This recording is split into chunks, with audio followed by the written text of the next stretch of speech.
foi mesmo assim. Olá, caros ouvintes. Bem-vindos a mais um episódio de Vai-se a Ver e Foi Mesmo Assim.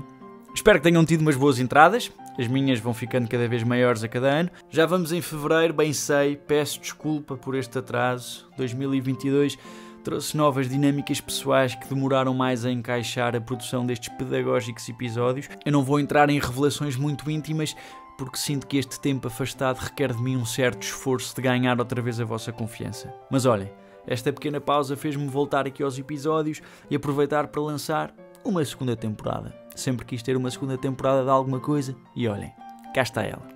Bom, não sei quanto a vocês, mas a época natalícia traz-me sempre novas leituras de banda desenhada. Eu sou assumidamente fã de Asterix e Obelix, Lucky Luke, Tintin e por aí, e este ano não foi exceção com a chegada do novo livro das aventuras daquele pequeno gaulês possuidor de uma força extraordinária. Eu, quando era pequeno, estava perfeitamente convencido que as aventuras do Asterix e do Obelix eram inspiradas no nosso lusitano Viriato, que corajosamente fez frente aos invasores romanos, tal e qual estas personagens faziam constantemente na sua pequena e irredutível vila gaulesa no ano 50 a.C.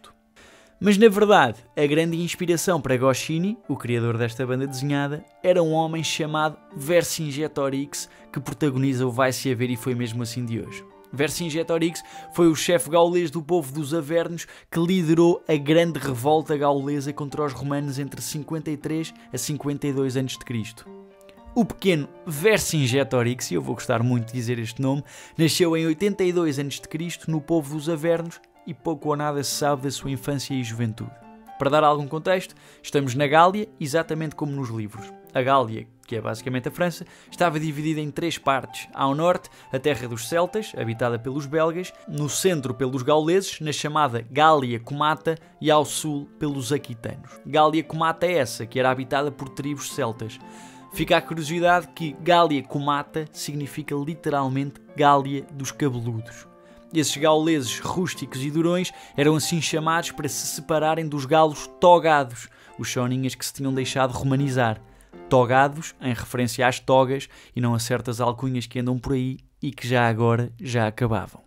Qualquer semelhança com aquela tribo dos livros de Goscinny e Uderzo não é pura coincidência. Estes gauleses eram caçadores e guerreiros sempre envolvidos em intermináveis desavenças tribais.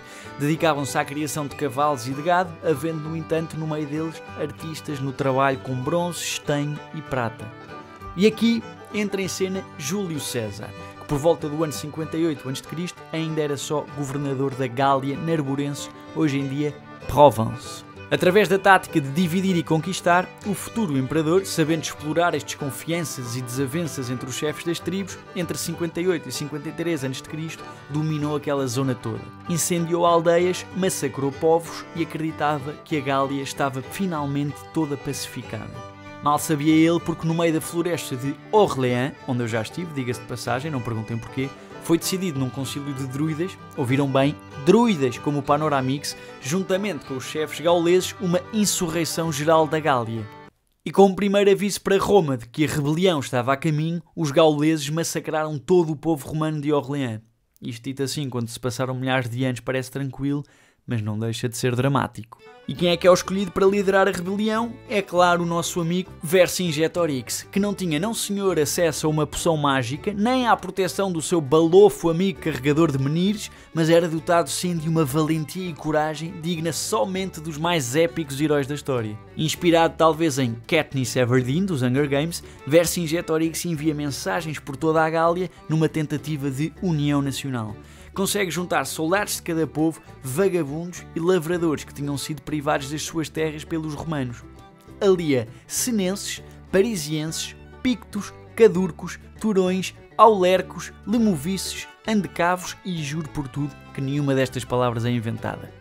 Ordenou o fabrico de armas urgentes, formou os soldados em tempo recorde, ameaçou queimar vivos e torturar até à morte todos os que o traíssem, a todos os que mostrava fraquezas ou medos, usava como exemplo e cortava-lhes as orelhas ou furava-lhes os olhos antes de os enviar de volta para casa.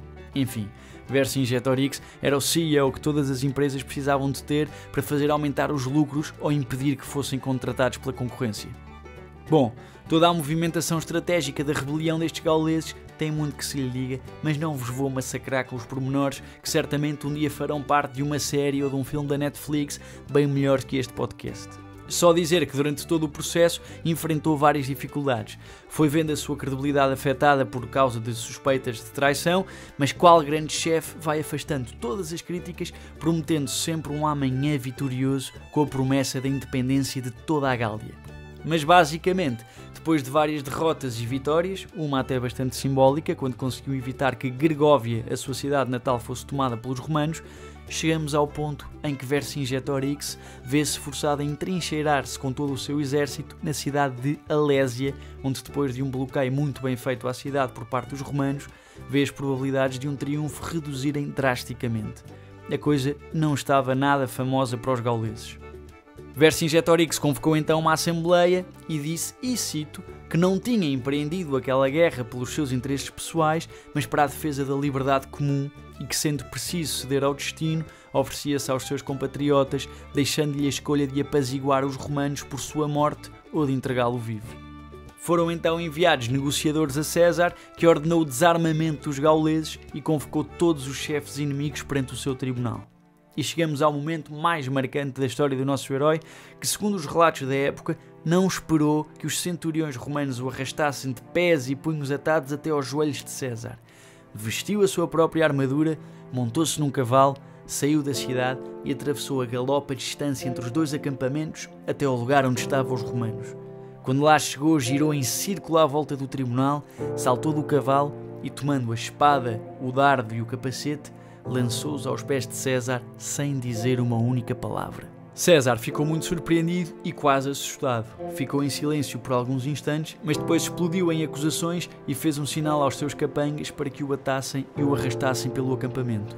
O nosso herói sofreu em silêncio, não deixando os romanos indiferentes à sua bravura e valentia. Depois disto, foi feito prisioneiro em Roma e posto numa cela onde ficou durante 6 anos. Depois desses anos foi obrigado a caminhar de mãos atadas, amarrado ao carro do general romano, pelas ruas de Roma até ao Capitólio, sendo depois executado por estrangulamento por ordem de César. E é esta a história de Vercingetorix, o valente chefe gaulês com um fim trágico, mas honroso, que inspirou a criação das histórias do Asterix. E se todas estas referências ao Asterix vos passaram ao lado, olhem, também não tenho culpa de não terem tido infância. Ainda vão a tempo. Recomendo. Amigos, olhem, estamos de volta. A vida dá aqui umas voltas que às vezes não permitem a regularidade que quero, mas prometo que vou tentar não perder o ritmo, mas pode ser que a periodicidade disto vá sendo mais flexível, que de certo compreenderão. Deixem aí estrelas e partilhem para que o vosso amigo também ficar contente e motivado a continuar. E agora, olhem, é o chamado. Até à próxima!